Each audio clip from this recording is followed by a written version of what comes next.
Salut tout le monde, ici Mia David.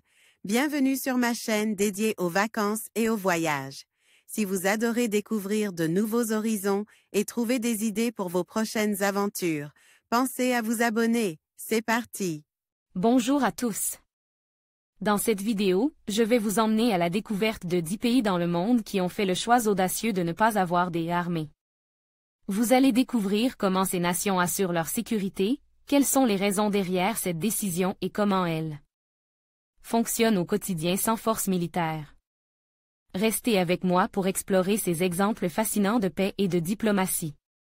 C'est parti! La majorité des pays ont de grandes forces militaires qui sont en mesure de protéger ou d'être déployées à tout moment, la plus grande armée est celle de la Chine, avec environ 1,6 million de militaires. Mais d'autres pays n'ont pas du tout d'armée. L'histoire du pays ou encore la situation géographique explique en général l'absence de militaires. On peut penser qu'avoir des forces armées est une nécessité pour un pays souverain, pourtant, il y a des pays qui voient les choses autrement. Malgré tout, il existe un plan de secours au cas où ces pays seraient attaqués ou si la guerre leur était déclarée. Le Japon n'est pas inclus dans cette liste car, malgré l'article 9 de la Constitution japonaise qui l'empêchait d'avoir une armée, le pays possède ses propres forces d'autodéfense, une force militaire servant à la défense du territoire national et qui ne peut être déployée en dehors du Japon que pour des missions de maintien de la paix des Nations Unies. Dit île Marshall. Wikimedia, Hendrik Scholz. La seule force permise sur cet État de Micronésie est une unité de surveillance maritime pour la sécurité intérieure. Cette unité n'est munie que de simples armes de poing, et ne possède qu'un bateau de patrouille, le Lomor. Dans le cadre du pacte de libre association, la défense de l'atoll est assurée par les États-Unis. 9. Palau, Palau, Flicker, McKeefer. On est ici dans le même cas que les îles Marshall, situées en Micronésie, les îles des Palau n'ont pour seules forces armées autorisées que la police, qui comprend une unité de surveillance maritime de 30 hommes pour la sécurité intérieure.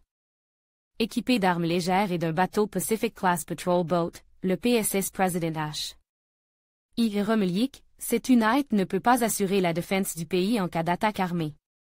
Ainsi, en vertu du pacte de libre association, les États-Unis s'occupent de leur défense. 8. Les Samoa. Flicker. René. Depuis la fondation du pays, aucune armée n'a été créée. Il existe cependant une petite force de police ainsi qu'une unité de surveillance maritime pour la sécurité intérieure. Cette dernière n'est pas lourdement armée et possède une embarcation de patrouille, comme les pays précédents.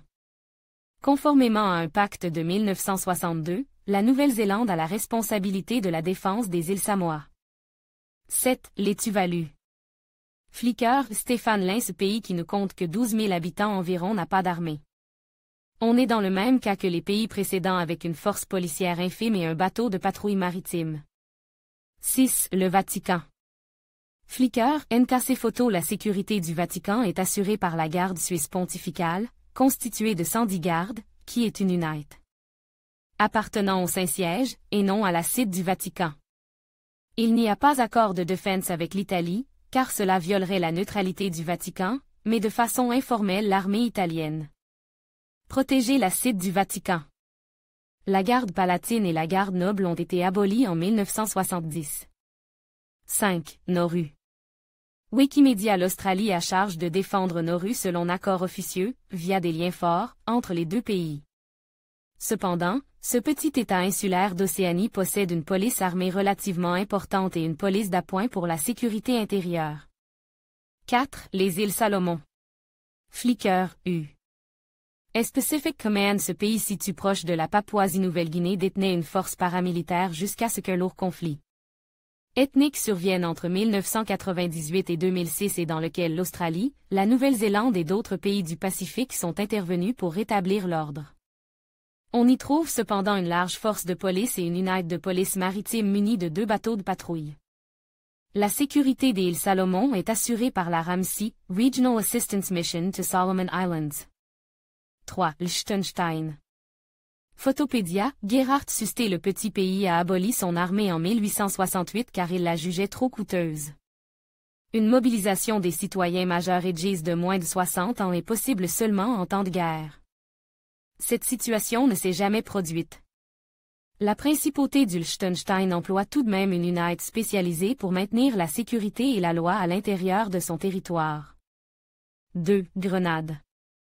Wikimedia Varenka pour Grenade, un État des Antilles, n'a plus de force terrestre depuis 1983 en raison de l'invasion menée par les Américains cette année-là. Une unité de service spécial paramilitaire permet de garder la sécurité intérieure. La défense du pays est du ressort du Regional Security System. 1. Andorre. Flicker Stéphane Pexini. La défense du pays est assurée par la France ou l'Espagne, sur demande. En plus de la police locale, il existe une petite unité d'intervention appelée JIPA, un groupe d'intervention policière d'Andorra, qui est chargé de missions de contre-terrorisme et de libération d'otages. En tout dans le monde il y a 28 pays qui n'ont pas d'armée, en général des principautés, Monaco par exemple, ou des pays minuscules. À noter que le Costa Rica, l'un des pays les plus importants sans armée, possède une force de sécurité de 8000 hommes et les États unis assurent sa défense. En conclusion, ces 10 pays sans armée illustrent une approche unique de la sécurité et de la paix. En misant sur la diplomatie, la coopération internationale et des valeurs pacifistes, ils montrent qu'il est possible de vivre en harmonie sans une force militaire. Leur exemple nous rappelle l'importance de la solidarité et du dialogue dans un monde souvent marqué par les conflits. Espérons que leur modèle inspire d'autres nations à envisager des alternatives à la militarisation. Merci d'avoir regardé cette vidéo, et n'hésitez pas à partager vos réflexions sur ce sujet fascinant.